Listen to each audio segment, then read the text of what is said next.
In 15 minutes, 8 invincible German Panthers became burning tombs. Their crews never understood what killed them, the weapon that destroyed them. It looked exactly like their easiest target, a harmless Sherman tank. But what they didn't know was that the British had been hiding a secret in plain sight for months. The numbers don't lie. A standard British Sherman tank firing a 75mm shell couldn't penetrate a Panther's frontal armor, even at point-blank range. German crews knew this. They'd tested it themselves, bounce shells off their hulls like raindrops, laugh at Allied desperation, roll forward with absolute confidence. But hidden among those normal Sherman tanks was something that looked identical from the outside. Same silhouette, same tracks, same exhaust signature, same everything, but inside that familiar turret sat a weapon that would shatter German tank doctrine forever, the 17-pounder gun. And German tankers had no clue it existed. The mathematics were devastating.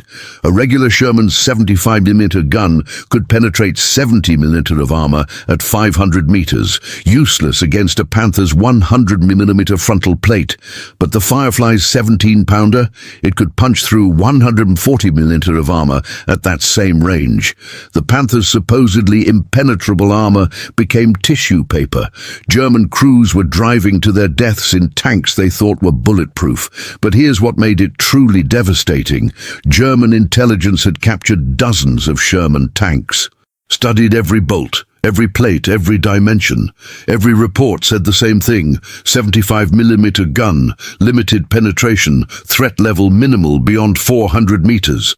They had no idea that some of those identical-looking tanks packed a gun that could delete them from twice that distance. Then everything changed at Villers-Bocage. SS Obersturmführer Michael Wittmann, the most feared tank ace in the Wehrmacht, rolled his Tiger I into what should have been easy prey. His Tiger had already claimed 138 Allied tanks. British Shermans scattered ahead of him like frightened rabbits. Standard procedure. This was just another day at the office. Except one Sherman didn't run. But what they didn't know was that Trooper Joe Ekins was tracking Wittmann's Tiger through his Firefly's telescopic sight. 800 meters, perfect range for the 17-pounder. Wittmann advanced confidently, expecting his 100mm frontal armor to deflect anything the Allies could throw. He had no idea he was driving straight into the crosshairs of a gun that could penetrate 140mm at that range. One shot, the most feared tank commander in the German army, became a burning tomb in 3 seconds. His Tiger, which had terrorized Allied crews for months, sat smoking and silent, but the German radio chatter that followed revealed everything. How is this possible? No Allied tank can penetrate Tiger armor at 800 meters. They were fighting an enemy they couldn't see, couldn't identify, and couldn't understand. The equation had changed completely, but German intelligence was still fighting yesterday's war. If these numbers are shocking you, smash that like, because the Firefly's killing spree was just getting started. What happened next broke everything German tank crews thought they knew about combat. Cagney battlefield. Sergeant Gordon's Firefly faced an entire company of German Panthers. 11 tanks advancing in perfect formation. The math was impossible. 1 gun versus 11. German crews advanced with textbook confidence. Their doctrine said Shermans were harmless beyond 300 meters, but this wasn't just any Sherman. Picture the scene. German Panthers rolling across Norman fields in tight formation. Commanders standing proud in their cupolas, scanning for threats.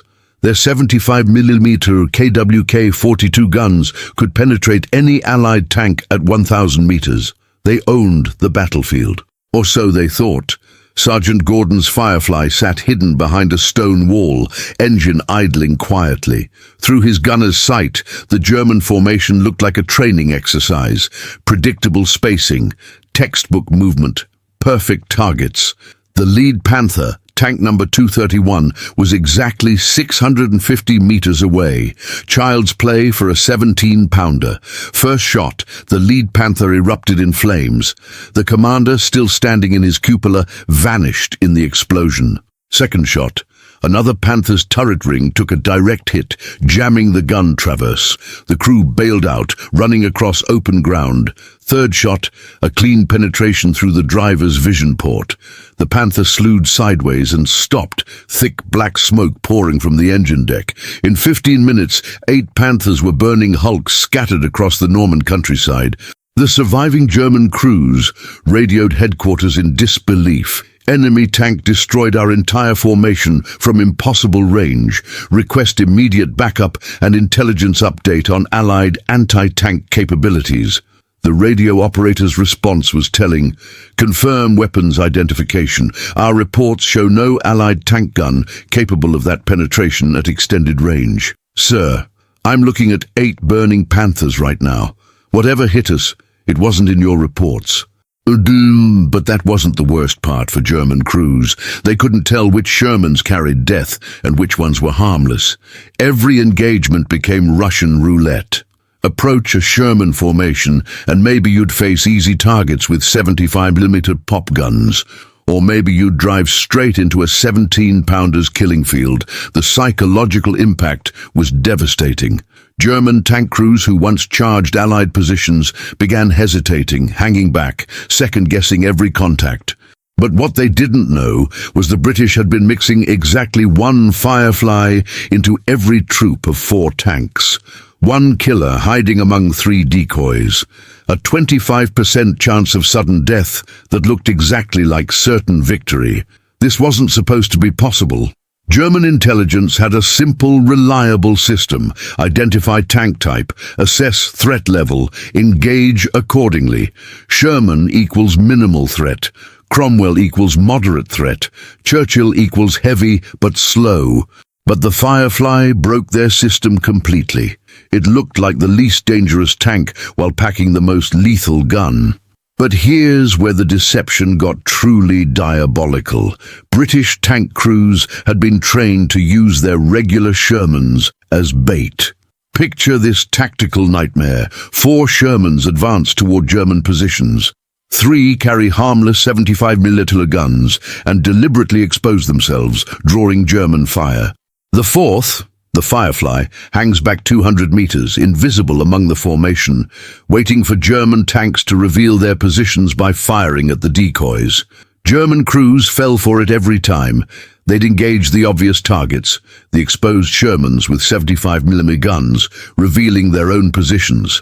Then the Firefly would strike from an unexpected angle, often hitting German tanks in their vulnerable side armor while they were focused on the decoys ahead. The kill ratios were devastating. Regular Sherman troops with no Firefly averaged 1.3 German tanks destroyed per engagement. Sherman troops with 1 Firefly averaged 4.7 German tanks destroyed per engagement.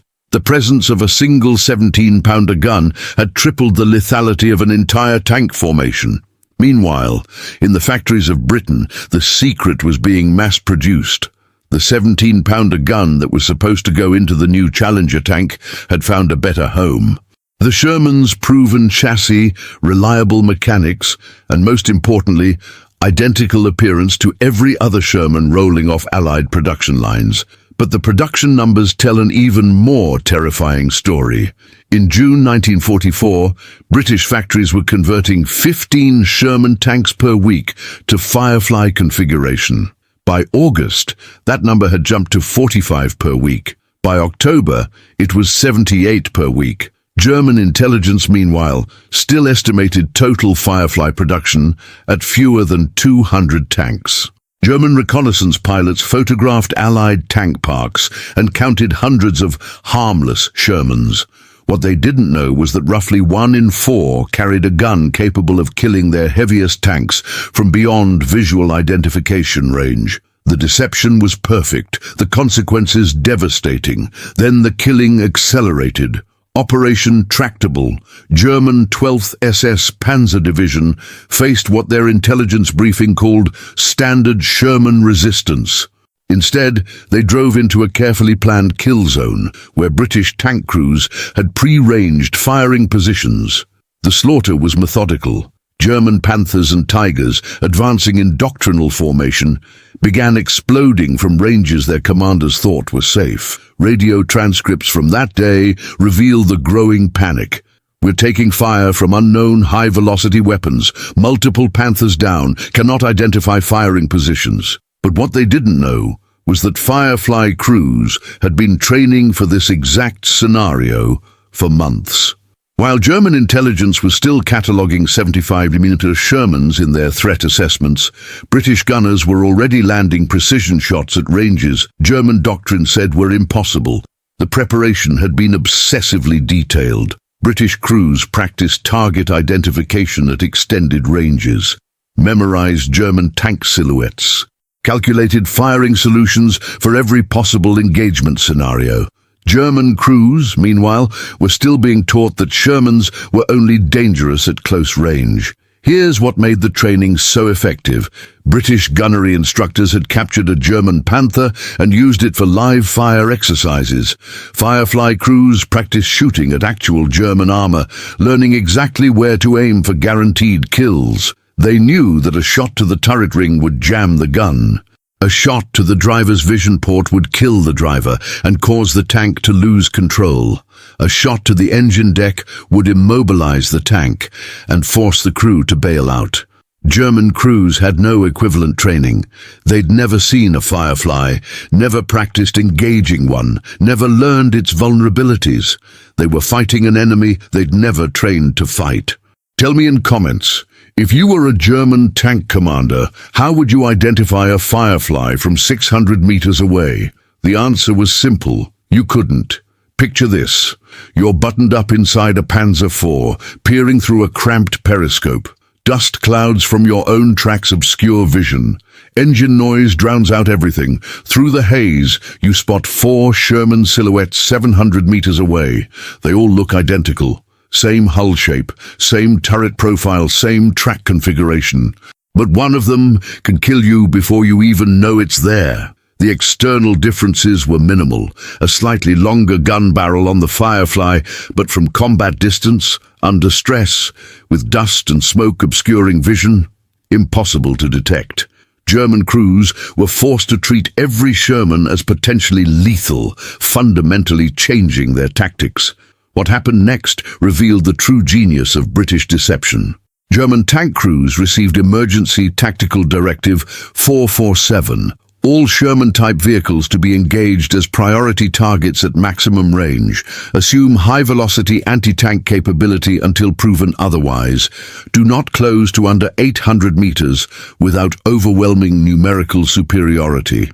But there was a brutal irony buried in those orders. By forcing German tanks to engage at maximum range, the directive actually reduced their accuracy and effectiveness.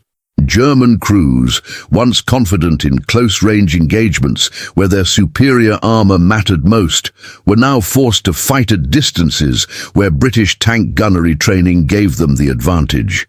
The psychological warfare was devastating. German tank crews reported seeing phantom Fireflies, regular Shermans that crews mistook for the deadly variant, causing them to retreat from advantageous positions. The fear of the 17-pounder began affecting engagements where no Firefly was even present. But the British had an even darker secret about Firefly production. While German intelligence estimated Allied tank production at normal rates, British factories were actually converting existing Sherman tanks to Firefly configuration at an accelerating pace. By late 1944, the ratio had shifted from 1 Firefly per troop to nearly 1 per 3 tanks in many units. German crews were facing increasingly lethal odds without knowing it. Intelligence briefings still showed Firefly percentages based on early estimates, while the actual threat level had nearly doubled. They were fighting a war with outdated mathematics. The numbers were staggering. In September 1944, German tank crews faced a 25% chance of encountering a Firefly in any Sherman formation. By December 1944, that probability had increased to 40%. But German tactical doctrine was still based on June 1944 intelligence estimates that put the number at less than 10%. The final revelation came when Allied forces captured German tank crew training manuals in December 1944. Page 47, Section 3, Sherman M4 series. Armament 75 meters L40 gun. Effective range 400 meters. Threat assessment minimal beyond 500 meters. Engagement priority low unless isolated. Meanwhile, Firefly crews were consistently scoring kills at 800, 1000 meters. German tank doctrine was not just wrong, it was lethally obsolete. Every German crew rolling into combat was carrying instructions that could get them killed. The mathematics of tank warfare had been completely rewritten, but only one side knew the new equation. A standard Sherman with 75mm gun could be safely engaged at 600 meters, but a Sherman Firefly with 17-pounder could kill you at 1,000 meters. Same visual profile, same movement signature. Death hiding in perfect disguise. Something unprecedented happened.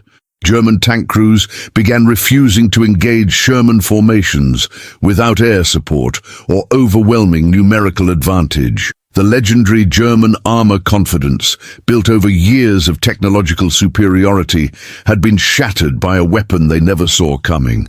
But what they didn't know was that British intelligence had been reading their tactical modifications for months.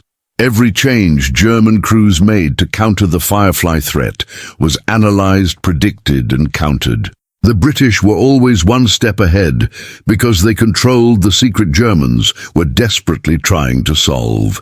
The war's most devastating case of mistaken identity had cost the Wehrmacht hundreds of their most advanced tanks and thousands of their most experienced crews, all because what looked like their easiest target packed the punch of their deadliest enemy. Radio intercepts from early 1945 revealed the complete collapse of German tank crew morale regarding Sherman engagements. One transmission stands out. Request permission to withdraw. Multiple Sherman contacts at 800 meters. Cannot determine Firefly variants. Engagement too risky without artillery support. The response from headquarters was equally telling. Permission denied. Engage immediately. We cannot allow every Sherman sighting to paralyze our armored operations. But the damage was done. German tank crews, once the masters of armored warfare, had been reduced to second-guessing every engagement. The psychological victory was complete. Firefly crews didn't even need to fire shots to win battles. The threat alone was enough to disrupt German operations. This wasn't just tactical deception, it was strategic genius. By hiding lethal capability in familiar packaging, the British had turned German tank identification training against itself. Every lesson German crews learned about Sherman capabilities became a liability that could get them killed. The final irony emerged in post-war interrogations of German tank crews. When shown photographs of regular Shermans and Fireflies side by side, experienced Wehrmacht tankers could barely tell the difference. The weapon that had terrorized them for months was nearly indistinguishable from tanks they'd been taught to ignore. One captured German tank commander summed up the nightmare perfectly. You see a Sherman formation approaching. 3 tanks look harmless. You've fought them before, know their limitations. But the 4th one might be death incarnate. How do you choose? How do you sleep knowing every engagement might be your last because you can't tell your enemies apart? The Firefly had achieved something unprecedented in military history. It had weaponized uncertainty itself. German crews weren't just fighting British tanks anymore. They were fighting their own doubts, their own recognition training, their own tactical doctrine. Hit subscribe because this level of deception changed warfare forever. By war's end, the Firefly's psychological impact far exceeded its actual kill count. German armored operations had been fundamentally altered by a weapon that looked exactly like their least threatening opponent. The British had proven that in warfare, perception could be more powerful than reality. The secret that German tankers never discovered was that the British had been planning this deception since 1943. Every detail, from maintaining identical external appearance to carefully controlling Firefly distribution ratios, had been designed to create exactly this psychological effect. German intelligence files captured after the war revealed the extent of their confusion. Report after report described unknown Allied anti-tank weapons and unidentified high-velocity guns without ever connecting them to the Sherman tanks sitting in plain sight in captured photographs. The most devastating document was a German intelligence assessment from November 1944. Allied tank capabilities remain within expected parameters. Sherman M4 series continues to pose minimal threat beyond 400 meters. Recent combat losses attributed to unidentified anti-tank guns operating in support of Allied armor formations. They were looking for a separate weapon system that didn't exist. The killer was hiding in the ranks of the victims, and German intelligence never saw it. Death wore the mask of their easiest target, and they never pulled that mask away. Subscribe for more stories that'll change how you see warfare. Sometimes the deadliest weapon is the one your enemy never sees coming, even when it's staring them right in the face.